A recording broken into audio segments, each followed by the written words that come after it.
Ryan Reynolds here from Mint Mobile with a message for everyone paying big wireless way too much. Please, for the love of everything good in this world, stop.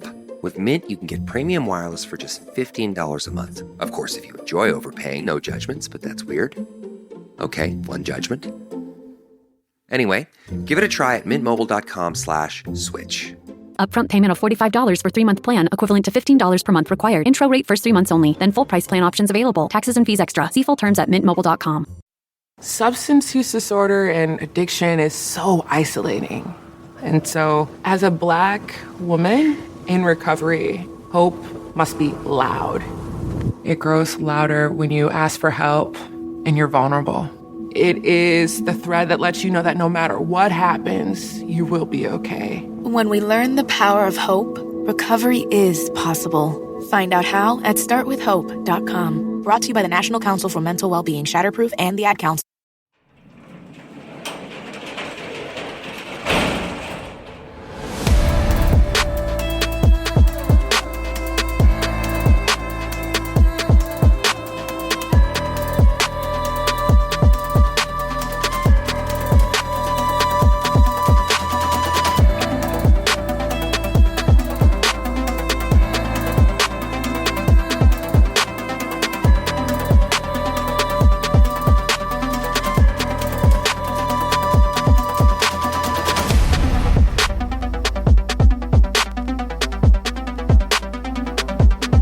Welcome to True Crime Garage. Wherever you are, whatever you are doing, thanks for listening. I'm your host, Nick, and with me, as always, is a man who you can see live at Go Bananas, coming soon. Here is the captain. Go Bananas, more like go nuts. It's good to be seen and good to see you. Thanks for listening.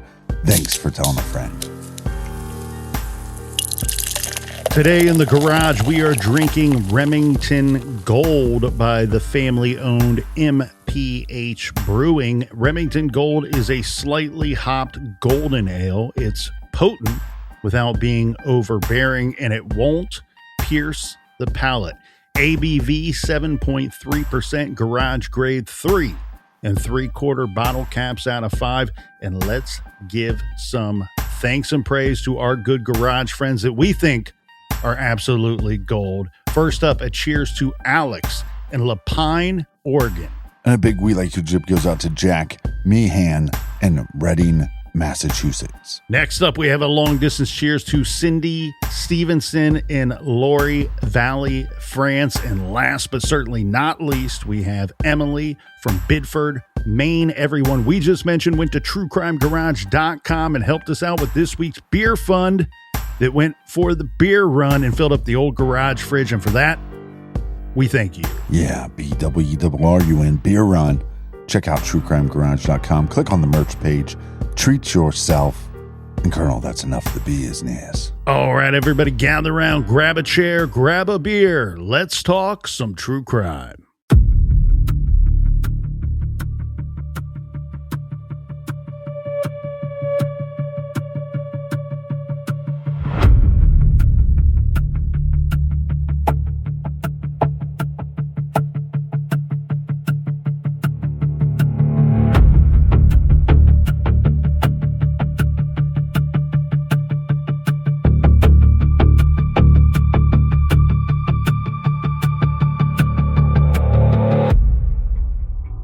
The following is from the Arizona Republic.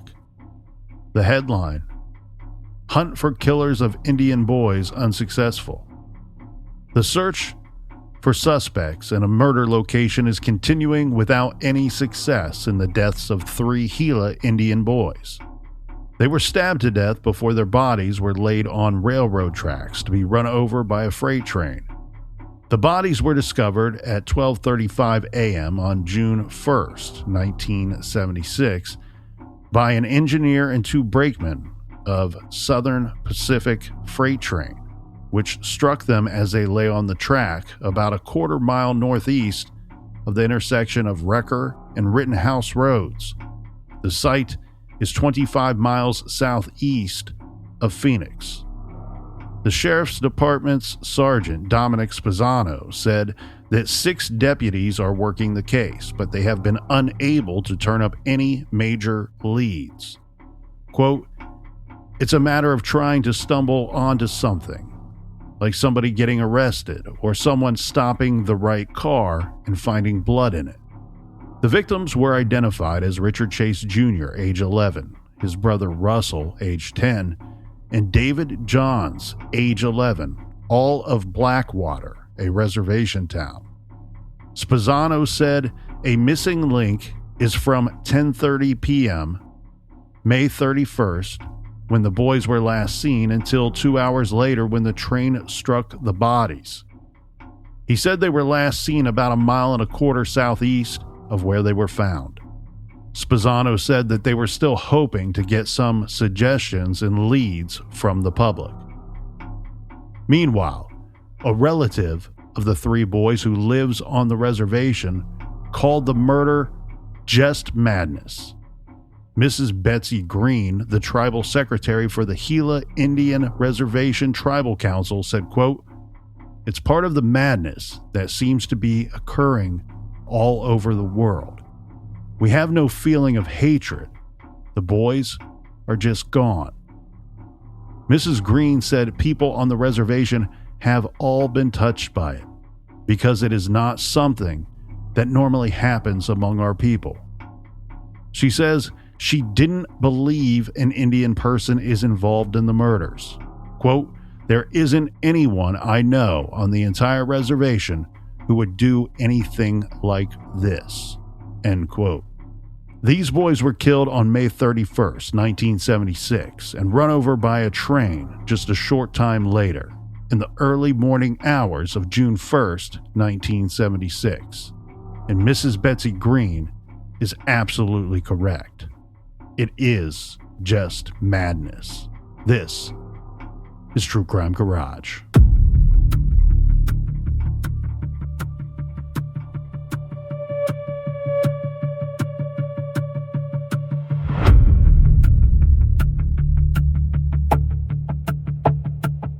On November 21st, 1977, the town of Veneta, Oklahoma, moved through a Monday with the quiet cadence of a small town.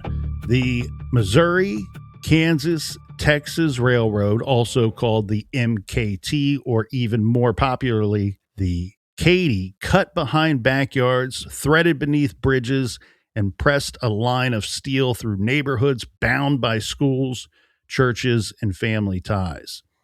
The town's identity was shaped by its connection to both the Cherokee Nation and its role as a crossroads. And the train rolling through this town was a big part of their daily life. A 7-year-old boy lived an ordinary life, a life that by nightfall would be shattered beyond understanding. His name was Michael James Martinez. He was born in February of 1970. At this time, he's a first grader. He's slight, bright, and earning A's and B's. He was actually repeating the first grade because of too many absences the prior year, not because he couldn't keep up with the schoolwork. Teachers found him to be precocious and kind, and neighbors remembered soft eyes beneath heavy black bangs and a shy boy. He was of Native American descent. However, newspapers of the era left his tribal affiliation as unspecified. He lived on East Flint Avenue with his mother, Bonnie Ruth Martinez, 2 sisters and 2 brothers. An older sister, Brenda Easter, lived only a few blocks away. His father, Robert Martinez, lived in Bartlesville, about an hour's drive from Veneta. The family had modest means. Now, that afternoon, that November afternoon, Bonnie planned a night out with some friends. So she sent Michael and his brother to Brenda's house, their older sister's house. Brenda's back fence bordered the Katy line, and her neighbor was a teenager named Roy Robinson.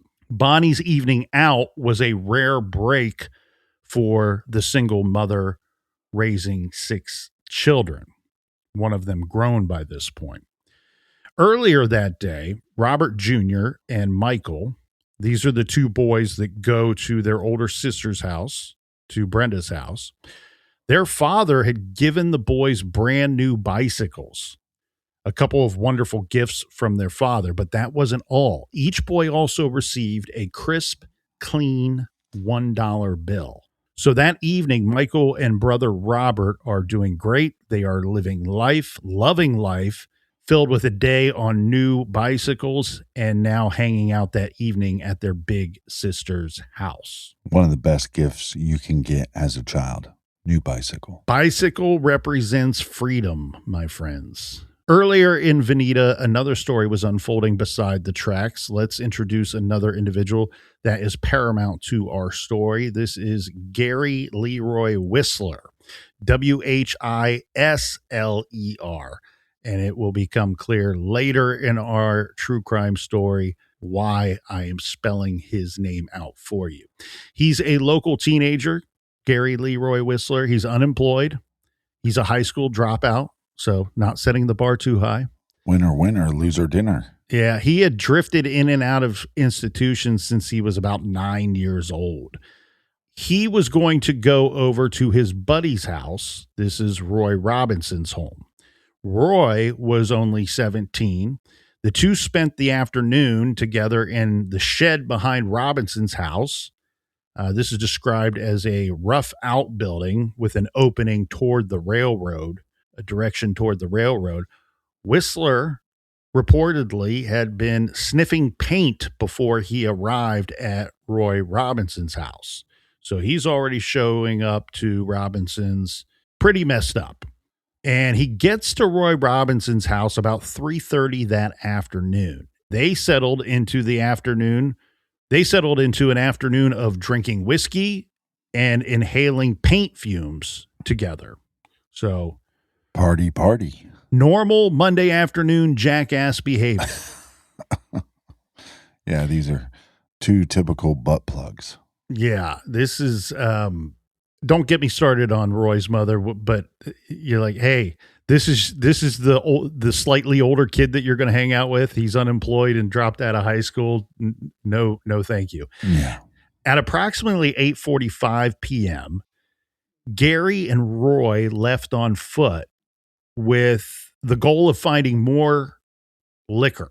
Previously that day, as said, they were hanging out in the shed together. They were getting messed up. They had gone out one time prior to get some more liquor and paint. Now, this time they decide we need to go back out, and this time we just need to get some liquor.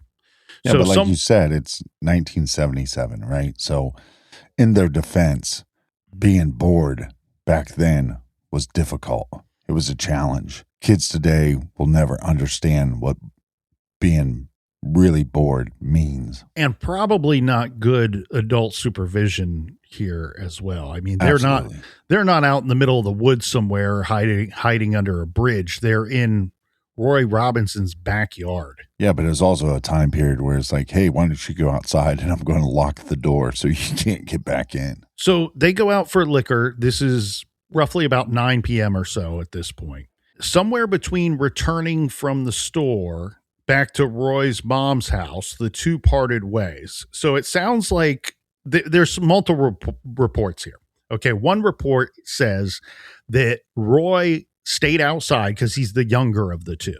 The thought was that Gary could get in there and maybe buy some liquor without getting carded because he's the older of the two. Right.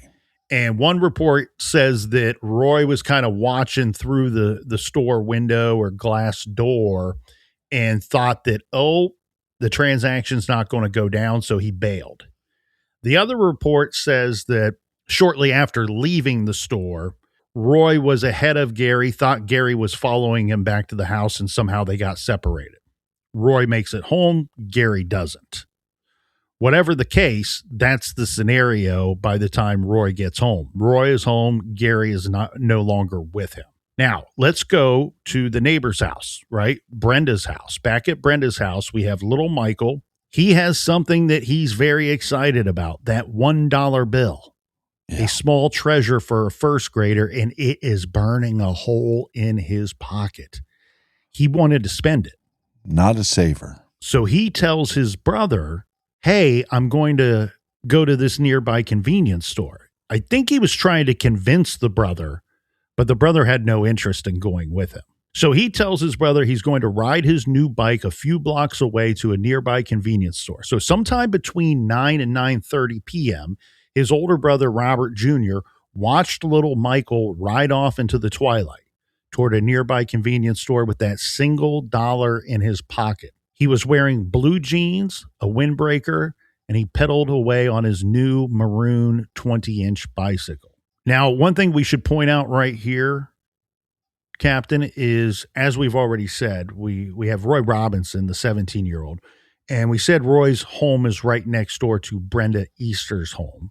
Some reports have them living as next-door neighbors. Others state that they lived nearby on the same street. But either way, every report states that Brenda's backyard and Robinson's backyard both face the Katy Railroad tracks. Now, after all this, Gary Whistler disappeared for about an hour-ish. So a little after 10 p.m., cries are heard from Robinson's backyard. Help me, God help me. Roy steps outside of his home, seeing his buddy Whistler stumbling from the shed, holding a half-empty fifth of whiskey in his hand. So Roy and his mother, Irene, they run out and they help Roy's friend, Gary, into their house, where he collapses on the couch. And both mom and son would later report that Gary slept there until late the very next morning, until about 11 or 11:30 a.m. on November 22nd, 1977.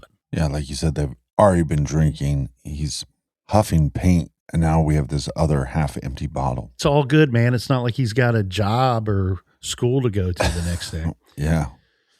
So that is where that dude is sleeping on the couch until 11 or 11:30 the next morning. Now, let's go back in time a little bit here, Captain, to the small hours of that same day, November 22nd, 1977. So at 12:58 a.m., a Katy train crossed the bridge between North Van Street and North First Street at about 15 miles per hour. As the engine rolled through, the crew noticed something on the tracks. By the time they understood what they were seeing, it was too late. Beneath the trestle, Michael's small body had been severed into 3 parts by the passing train. The crew immediately reported what they had seen. Police officers arrived at the scene to beams of the train lights. What was discovered is within 50 feet northeast of the bridge, they found a scatter of objects. They found the boy's body on the tracks. Police acknowledged that this area was a known drug haunt, and they were searching this area high and low, looking for any clues or evidence as to why this boy had been placed on the tracks and then passed over by the train. Right. When news broke, of course, shock rippled through Veneta. The Oklahoma State Bureau of Investigation, OSBI, with Agent Jack Lay among the corps, joined up with Craig County Sheriff's Department and the Veneta Police Department to investigate, search the area, reconstruct Michael's final hours. The manner of death was declared a homicide. Yeah, because I guess the first thing you're going to ask yourself is this just an accident? He got a new bike. He was going to ride to the convenience store. Did he mistime the train and get hit by the train? Yeah, I could see how one would think that, but the problem with that equation then becomes the witnesses actually see him on the track prior to the train passing over him. Right. These are the crew members of the train, and he's just laying there flat on the tracks at that time. Could he have been pinned down? Maybe, but he was not moving as the train was drawing closer and closer and closer to his body before passing over. Right. So at the body discovery site, about 50 feet from where his body was discovered, authorities found a gold spray paint can, plastic bags with paint inside, a blood-stained soda bottle, scattered nickels and dimes. Remember, police already said, or at least acknowledged, that this area was known as a drug haunt. What they did not find was equally important here, though. They have no clear murder weapon and no sign of Michael's new bicycle. The autopsy takes place the very next day. Michael's remains were autopsied at the state medical examiner's office in Tulsa, Oklahoma. The cause of death was listed as multiple stab wounds. According to the medical examiner's early estimate, the killing took place between 11 p.m. and midnight on November 21st, 1977. The murder weapon was determined to be a small blade, and the victim had been stabbed again and again. Early reports counted 38 stab wounds. Wow. Later, the tally settled around 29. So the official report here, Captain, saying 25 punctures, wounds to the head, back, and chest. 1 pierced the heart. 4 cuts on Michael's left hand were ruled as defensive wounds. So the child's palm lifted against the blade to defend against the blade during the attack. There were no signs of sexual assault. His body was left between the rails within blocks of his home, exposed to what would come next, the passing train. Yeah, so many questions. What's the motive? It's probably not money because he's a child. But then you wonder, is this a sexually motivated crime, or possibly did somebody attack him just because of his race? Yeah, the key here is we know what time he left his home.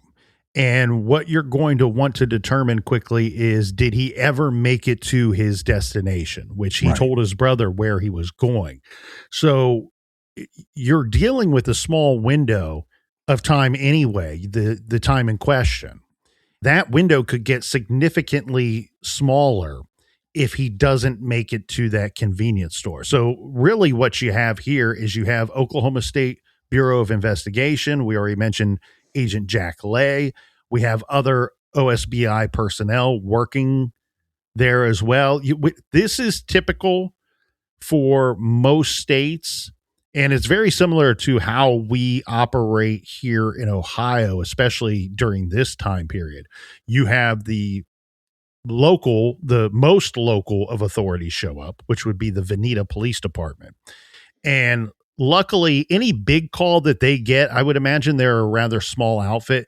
Any big call that they're going to get is also going to make its way to the sheriff's department, who's going to come in and assist and probably just take over, especially in a case like this. Right. But both of those outfits are going to call in the biggest and best of resources they have, which is OSBI. So we have pretty much all hands on deck rather quickly in this scenario. And immediately we have a great lead. That same day that Michael's body was discovered, I mean, it's the middle of the night, but at some point that same day, an unidentified man in his early 30s was arrested near the railroad tracks by Craig County Undersheriff Carol Cheney. So we have a transient that was detained near the tracks by Craig County. Right. This is where the story steps way outside of the murder of Michael Martinez. So it gets way into the weeds here, but that's okay because that's where we live, my friends. We live in the weeds. So, Captain, if you will allow me to pull the audience into the weeds with us. I thought this was a garage, but now I know after 10 years, it's actually a building full of weeds. It's a garage surrounded by acres of weeds. Somebody needs to come out here and mow. So I want to get into some very dark Oklahoma and then Arizona true crime history here for a moment. We're here for it. Right. Well, very quickly, what we have is hope. You have fear and hope that's fusing into like a single possibility here for the investigators. Right. Okay. We have a sheriff from Mays County. He's in the city of Veneta. He's there on a cattle theft investigation.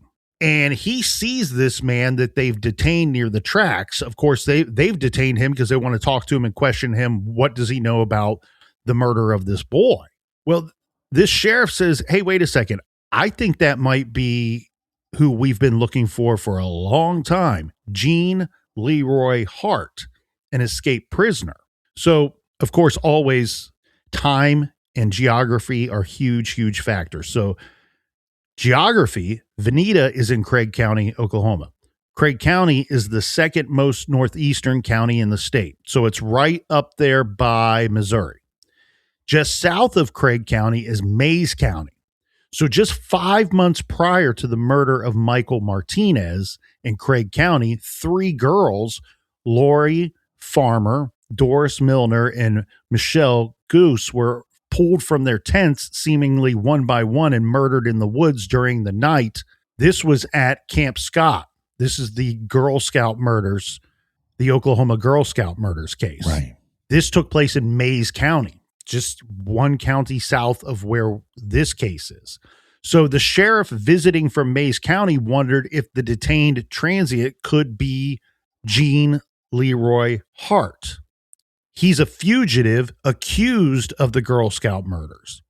Gene Leroy Hart had been at large since 1973 after escaping from a Mays County jail, but he was known to still be in the area, and he was a natural suspect in the triple murder because he escaped from jail after being convicted of kidnapping and raping 2 pregnant women. Jesus, this guy's a monster. So the authorities from Mays County thought, look, we finally caught up to Hart. We found our guy. However, quickly, they learned that this was not Gene Leroy Hart. And in fact, it was a guy named Gerald Ray White, a rail riding vagrant.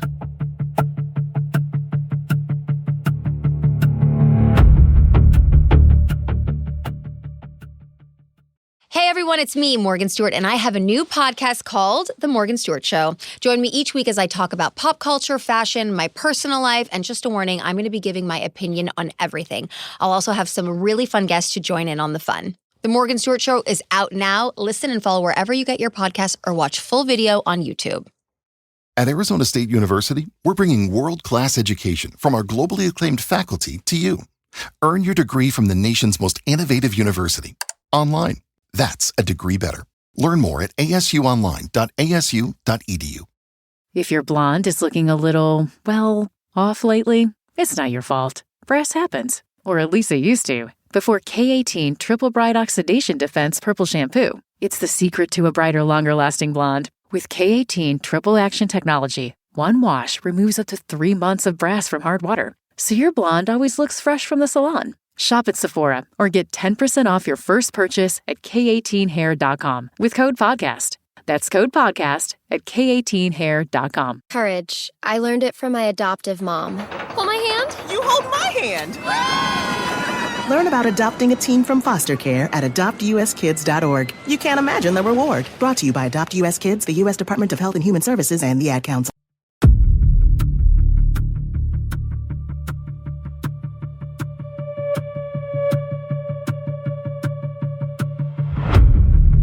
All right, we are back. Tall cans in the air. True crime nerds, mount up. Cheers, Captain. When we left off, we were talking a little bit about the Oklahoma Girl Scout murders, and longtime listeners of this show will remember that we covered that case back in December of 2018 in a 3-part series. Yeah. And that is episodes 265, 266, and 267 on your garage radio dial. So where we are now, we figure out that this dude is not Gene Leroy Hart. He's a train hopping hobo. It's Gerald Ray White. Yeah, but just because you're train hopping doesn't mean you're a murderer of children. Well, he's in the area. Yeah. And that makes him a better suspect than most, or at least somebody that they need to talk to. Now, this is going to lead investigators to believe that perhaps this dude who hops trains in multiple states that is picked up near the tracks where we find a homicide victim, maybe he's the perpetrator of another triple homicide, the one that we described in the trailer at the top of today's show. A case where 3 boys were killed and then placed on the railroad tracks so that the bodies could be destroyed. That case out of Arizona in just a year and a few months prior. So this Gerald Ray White, who has no home and travels alone, naturally has no alibi for the night in question, right? Because we only have a short window, again, to deal with here as investigators. Michael leaves sometime between 9 and 9:30 p.m., and then the train passes over him just before 1 a.m.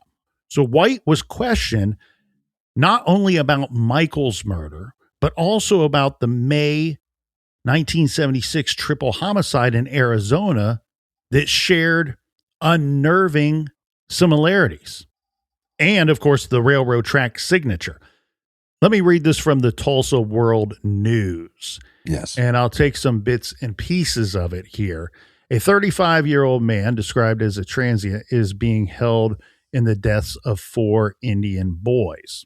He's being questioned in the stabbing of a victim that was found here. So they're referencing Veneta, Oklahoma. But he's also being questioned in the stabbing of 3 victims found near Chandler, Arizona. Right. And so they brought in 2 investigators from Maricopa, Arizona. And they have local authorities there as well, per the article, questioning Gerald Ray White in the deaths of Michael James Martinez and then 3 boys from May 31st, 1976 in Arizona. All the victims' bodies were placed on railroad tracks after the slayings and run over by trains. White was arrested a day after Martinez's boy's body was found. Officers said the boy had been stabbed several times before the body was placed on the tracks. They go on to say that he is the sort of transient who rides the rails from Bakersfield, California to the state of Missouri. The detectives said that he has relatives in California and Missouri. Arizona officers flew to Oklahoma after learning of the similarities in the slayings. And these are their words, and I'm taking their words from the articles. It says, quote, "You have 4 young Indian males. You have them all dead of multiple stab wounds. They are all apparently robbed. They were all killed at night, and whoever killed them placed their bodies on the train tracks," said Detective K. Lines of Arizona. "They were all run over too," says K. Lines. They did say that the article does say, Captain, that White has not been charged, but did appear before a judge and was being held under $250 bail. So this is a guy that you can put him, or at least he has the ability to have been in both locations, and you hear the similarities in the crimes. Those 3 boys, unfortunately, were all killed that night, May 31st, 1976. The similarities being that they were younger. They were on the younger side, but they were all older than our Martinez victim here in Oklahoma. But they were stabbed and placed on the tracks and left there. And then Martinez, what we do know is he was stabbed and killed and then placed on the tracks as well.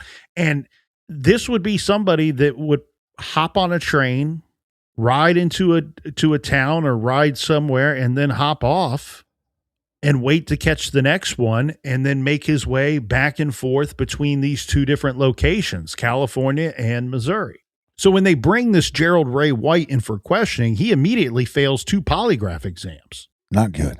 So Liar, liar, pants on fire. It's looking more and more like they have their guy. Now, as they continue to look into this guy, he goes on to fail as many as 20 more polygraph examinations over the course of 4 days. But also the problem with this is, what is this guy's mental state?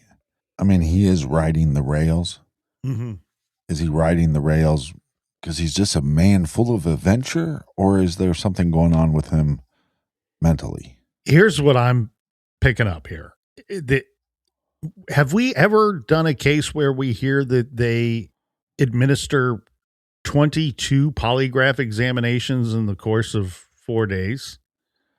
Or, if I'm reading this wrong, 20 right polygraph examinations.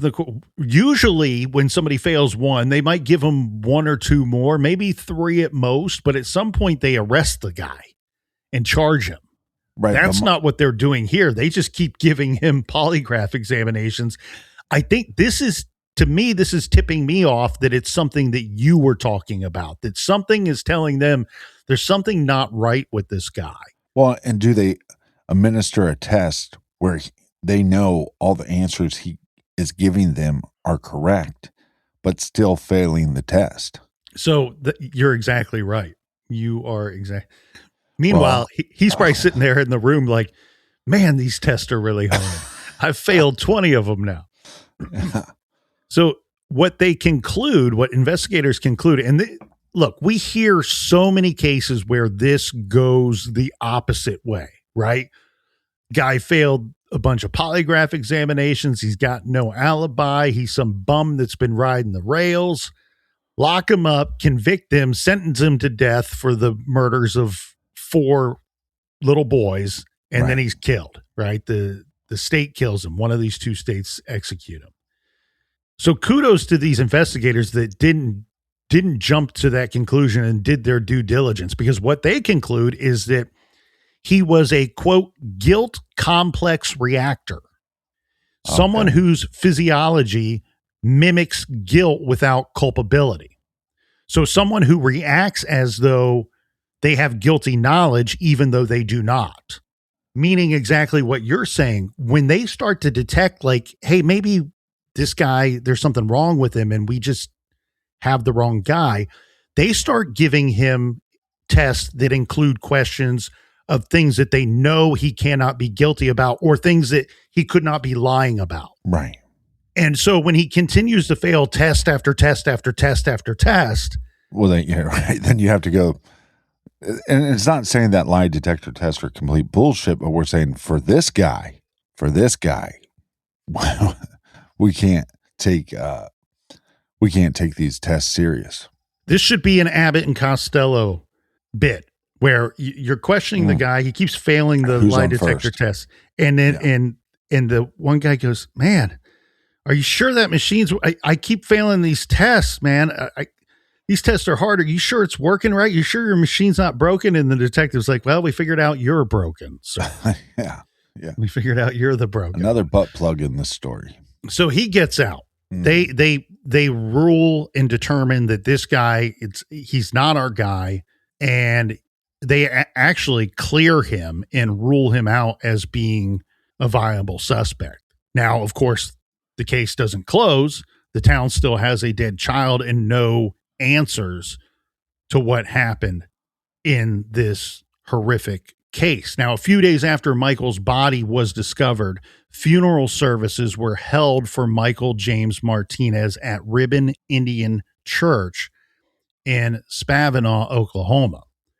We have scores of family, friends, classmates, and neighbors who attended. Afterward, he's buried in Ribbon Indian Cemetery. The community, these old stories, they almost seem like something that didn't happen.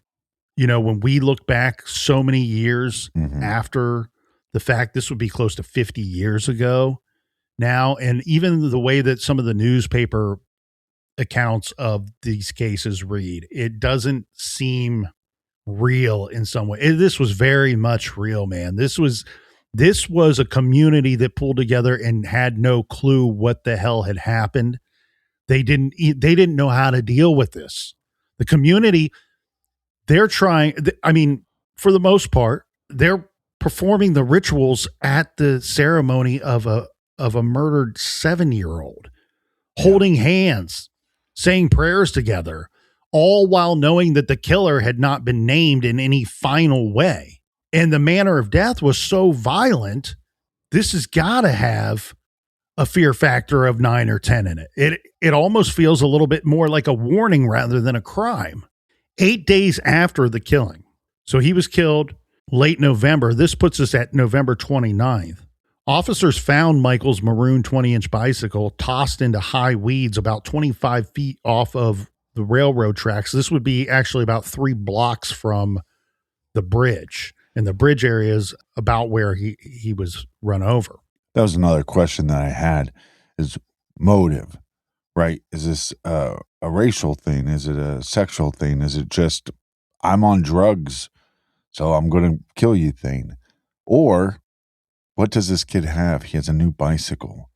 So that would have value. But like you said, freedom. So if you have an individual, whether they're a teenager or an adult, that's transportation. So if you're walking down the road and you stumble upon this kid, you go, well, I'll take this bike and my walk becomes a lot faster. Absolutely.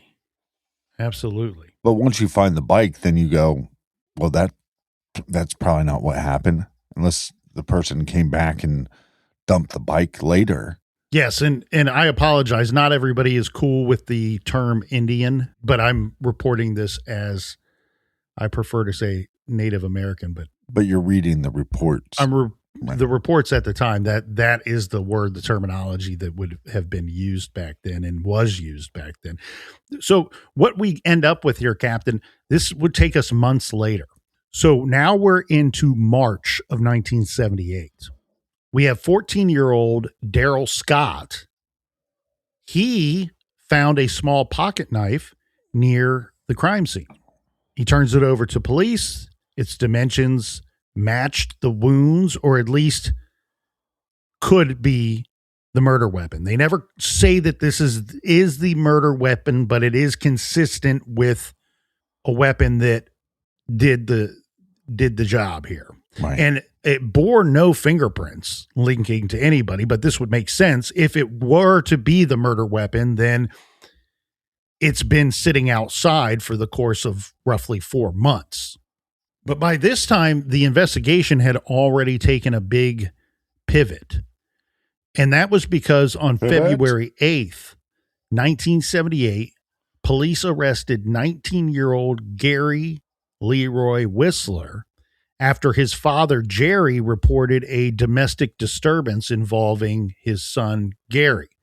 So, according to the report, Gary Whistler appeared high and panicked when police arrived at the home, and he was hallucinating, saying that there were men that were trying to kill him. His father telling police, like, he started freaking out at some point, talking about these men who were trying to kill him, and he started behaving very, not just erratically, but very violently. So he's in custody getting picked up for this domestic disturbance. That's on February 8th. On February 10th, while still in custody, he signs a statement in the presence of Under Sheriff Cheney, OSBI agent Jack Lay, and District Attorney Secretary Ann Williams. The statement did not name Michael Martinez, and it did not include a date. It was really like a hazy, disjointed, I guess more of an impression than a confession, but it was regarded as a confession to the murder of little Michael Martinez. In this signed document, Whistler said that he remembered being at the railroad trestle, drinking and sniffing paint. He believed something was after him. So he grabbed a knife and started stabbing to defend himself. He recalled throwing something on the tracks. He said maybe it could have been a body, but he didn't remember what it was. And tossing a knife away. He says he also remembered picking up a bicycle and throwing it into a field before returning to his friend, Roy Robinson's backyard and going into the shed. This is, look, I don't know if police pushed him into this confession or if he was completely blurred by intoxication or if he's just trying to hide the absolute truth here. But regardless, this signed document will lead to prosecutors charging him with the first-degree murder of 7-year-old Michael Martinez. They did hold a preliminary hearing on March 29th, 1978, and after that, with this contained testimony from law enforcement, train crew, family, and such, a judge ordered Whistler to be held for trial, right? So that's those charges, and now we're going to have a murder trial. Right. Leading up to this trial, they did do a toxicology report, but as one would imagine back in the 70s, this was not a quick process. The toxicology results come in and would later become a bitter point of dispute in this case because the testing results indicated large quantities of a spray paint chemical in Michael's system, the victim's system, and a 0.04% blood alcohol level. Now, unfortunately, Captain, some of the Craig County residents living in glass houses were straight up eager to cast some stones on Bonnie Ruth Martinez, the mother. Of course. And at the time they were casting these stones, I don't think because of this spray paint chemical found in his system or the blood alcohol found in his system.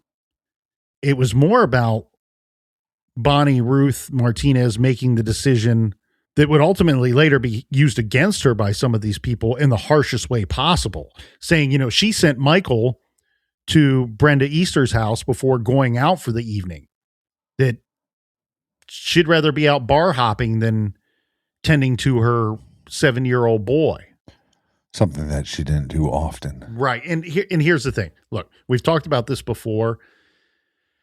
Newspaper coverage at the time, some of the reporting just played out this way, and I think it fueled people in the communities back then. And it's a real pisser because if you go back in time, these old newspapers and some of the reporters that filled their pages were quite brutal with their handling and writing about family members of these victims, especially when it's children. When it's a child that's murdered, shaming the parents or parts of the victim's day or choices that the victim made. A lot of these read almost as, everything's a cautionary tale in the telling of some of these stories in the old newspapers. So this is going to bring us to the murder trial. Yes, the trial opened on October 12, 1978 before District Judge William J. Whistler. An uncanny similarity of name, but spelled differently than the defendant's name. That's why we spelled the other Whistler's name prior. At the trial, and we'll try to stick to the highlights and, of course, the lowlights, I guess you would say. District Attorney Sid Wise and Assistant District Attorney Royce Hobbs represented the prosecution. The defense was led by Tony Jack Lyons with co-counsel of Gary Dean. On the 12th and 13th of October, the prosecution laid out the scene and the science with Chief Forensic Toxicologist Richard Prouty describing large quantities of toluene. That's that chemical found in spray paint, and also describing the alcohol in the victim's system. Pathologist Dr. Nicholas T. Forbes detailed the 29 stab wounds, 25 to the head, back, and chest, and 1 fatal puncture to the heart, 4 defensive wounds on the left hand, no sexual assault.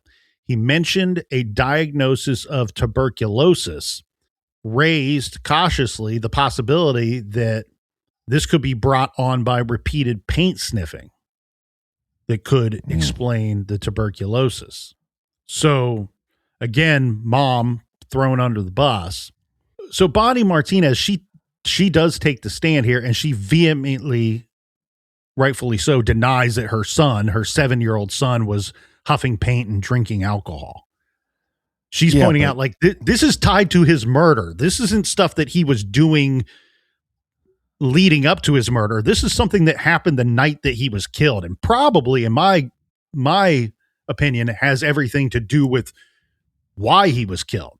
It explains some of that night and probably describes the perpetrator or perpetrators of his murder. Yeah, because the scenario I see, kid takes his new dollar bill with his new bike.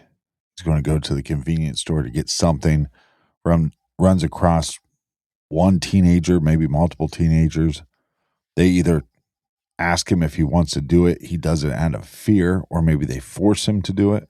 I mean, we've all done some stupid stuff when you're a kid and you run across some teenagers and they go, "Hey, kid, you want a hit of this whiskey and a hit of this cigarette?" Sure, you know.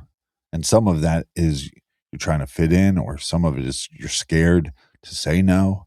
And a lot of times the person offering that up might be doing it out of their own amusement and mean no real harm in the matter either. But the kid's 7.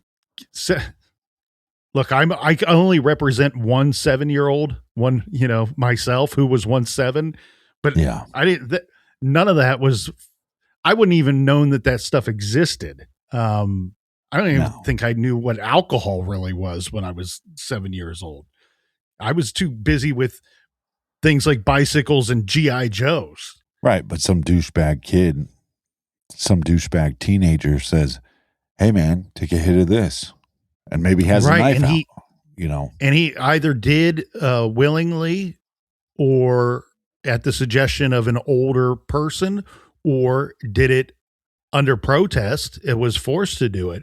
But what I'm saying is I'm backing up the mom saying it would shatter my world to learn that he was doing this on a regular basis prior to the night that he was killed. So we also get Craig County Medical Examiner Dr. Charles Benton, who states that his estimated time of death was between 11 p.m. and midnight.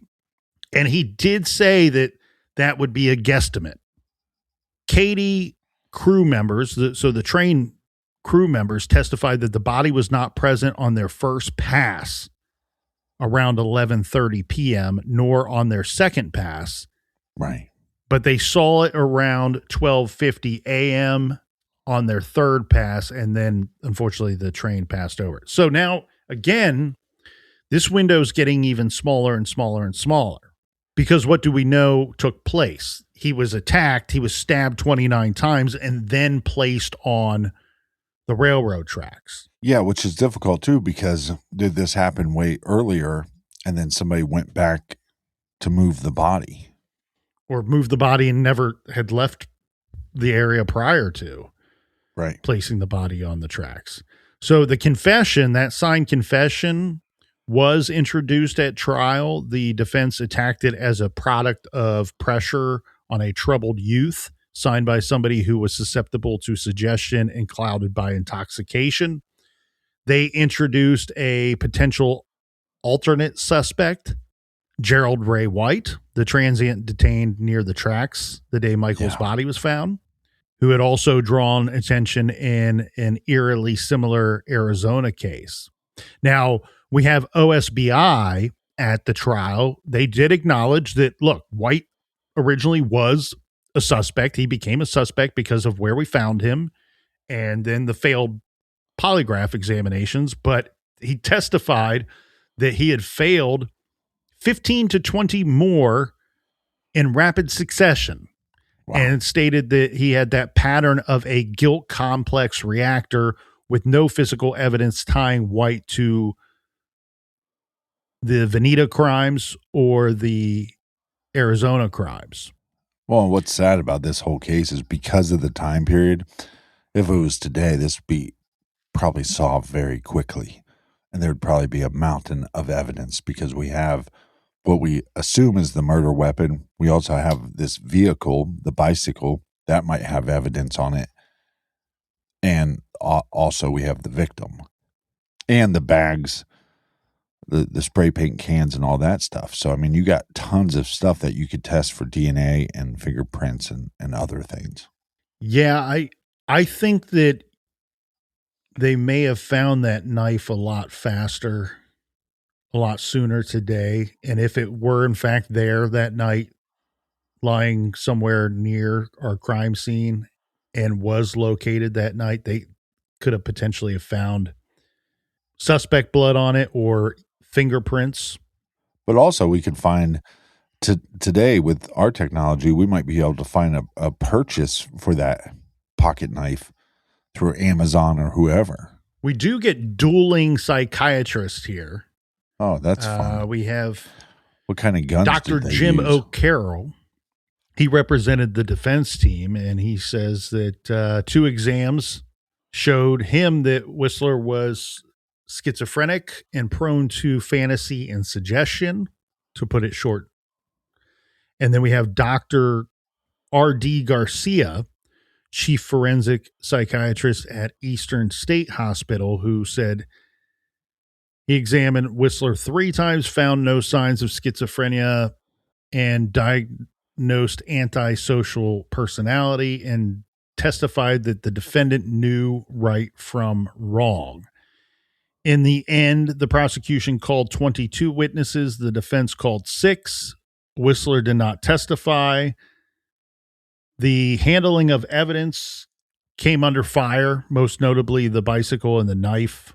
But, I mean, I don't know why they would say the handling of evidence. They just didn't find the stuff. And maybe that's what came under fire, was not being able to find, not being able to locate the knife. The bicycle, we know the bicycle was his. There's no question about that. What would come into play would be the knife. We don't know. The knife was found near the murder scene, but when was it placed there? If you could prove that it was placed there the night of the murder, well, then it looks to be much more likely to be the murder weapon. But having found it months later, it could have been dropped at any time. Well, again, if you have a knife and you have a good autopsy, you'd be able to determine if this knife could have been the murder weapon. So I think a lot of the problems in this case is simply the time period. And OSBI is a pretty good outfit. I wasn't alive at this time, so I couldn't vouch for their work back then. But yeah, I think you're absolutely right. I think a lot of this has to do with the difficulties of it being 1977. Yeah, I was alive at this time, but I was in a different human vessel. So I don't remember much from that time period. On October 14th, the case went to the jury. They were instructed to consider some possibilities here: first-degree murder, first-degree manslaughter, not guilty, or not guilty by reason of insanity. By 11 p.m. that night, deadlocked at 8 for guilt and 4 for acquittal. They could not agree, and the judge, William Whistler, declared a mistrial. Gary Leroy Whistler was returned to the Craig County Jail on $50,000 bond. Now we have 5 months that passes, and now it's March of 1979 when a second trial will begin. This time we have Assistant District Attorney Dan Allen representing the state, Tony Jack Lyons once again representing the defendant. Photographs of the scene were introduced. Former Veneta Police Sergeant Bob Marshall and 3 Katy crew members described rails, the bridge, the discovery of the body after the third pass. None, of course, could place the defendant at the scene of the murder or at the killing. On March 14th, 1979, Roy Robinson, despite recent hospitalizations and injuries, a slashed wrist, a stab wound, again, he testified that his friend Whistler returned around 10 p.m. on the night in question, very drunk, but with no blood on his clothes or hands, and that Whistler had slept on the couch until late morning.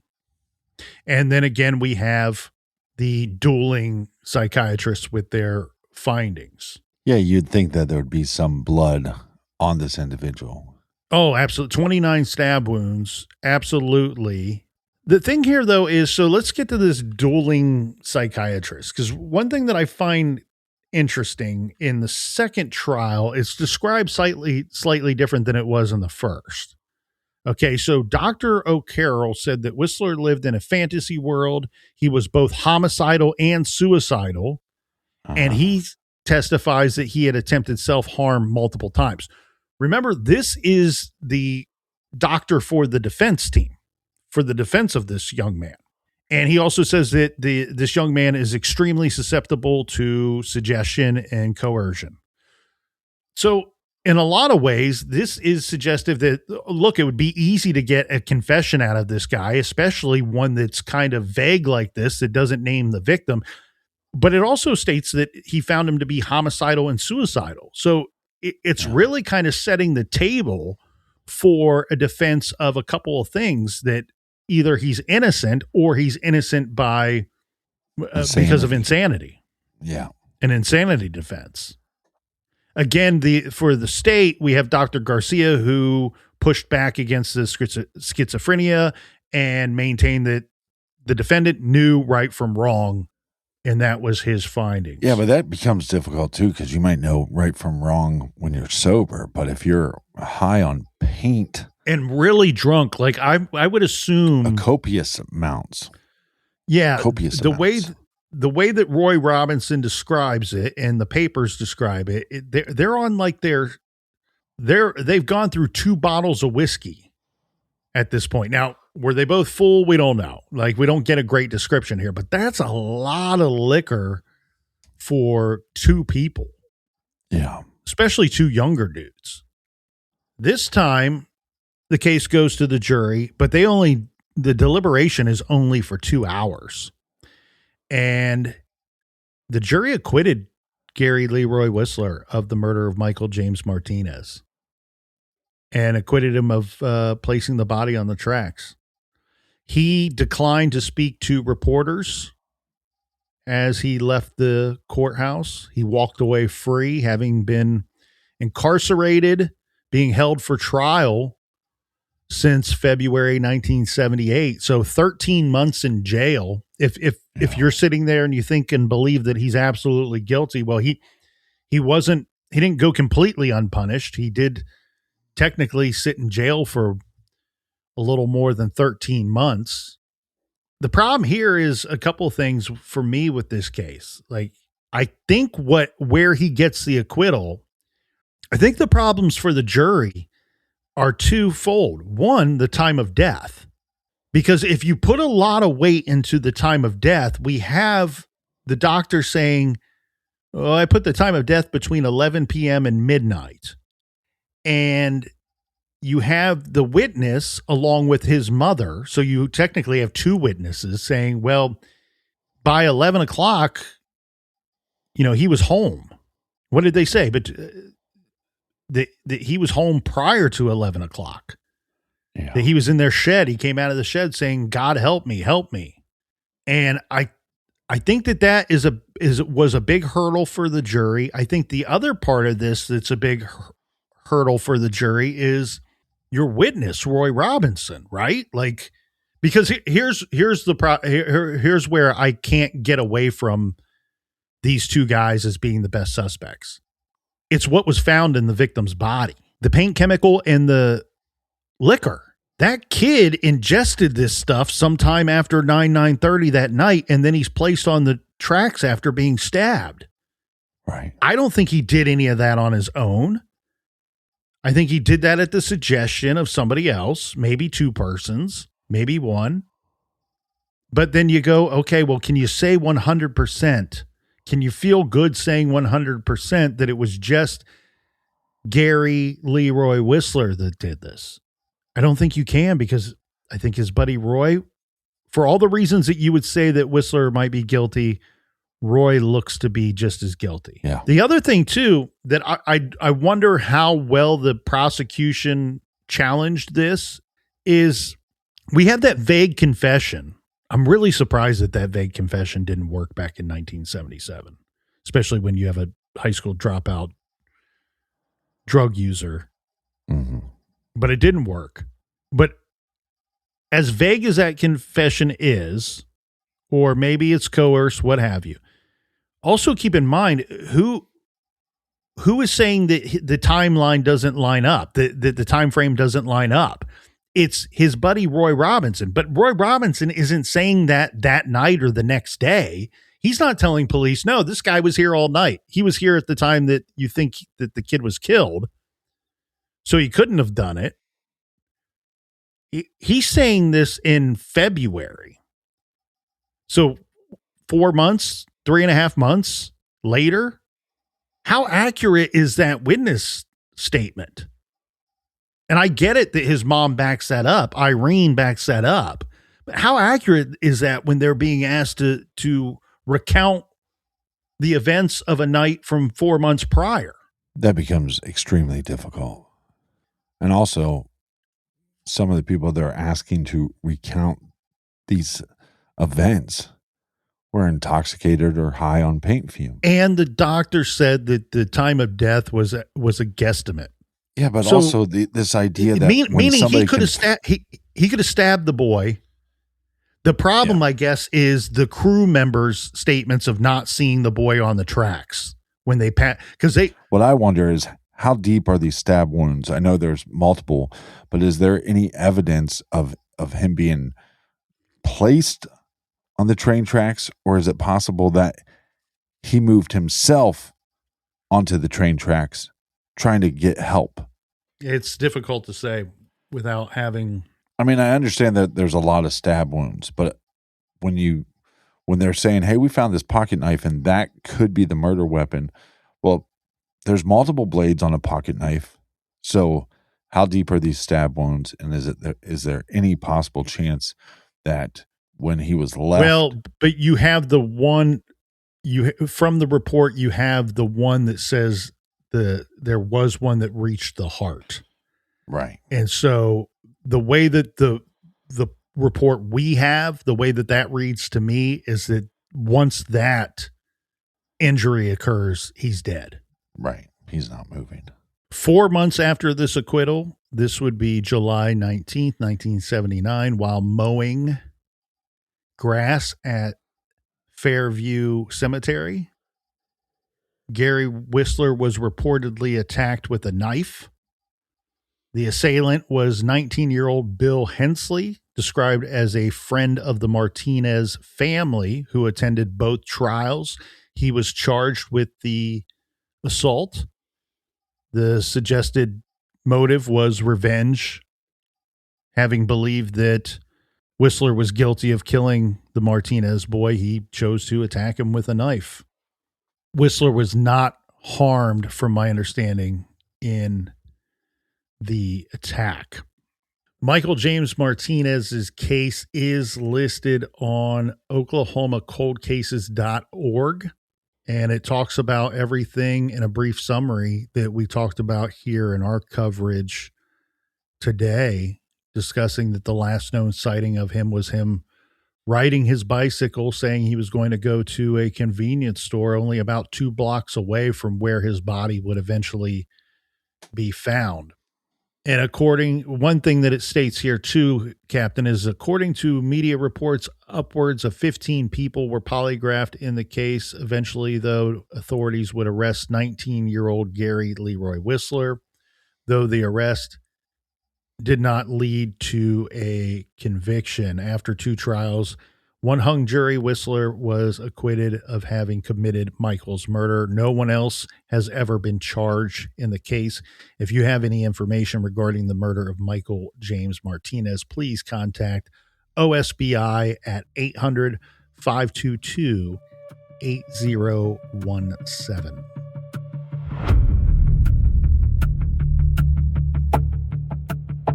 Well, thank you so much for joining us here in the garage, or the garage full of weeds. For everything true crime, check out truecrimegarage.com. Sign up on the mailing list. And until next week, be good, be kind, and don't leave.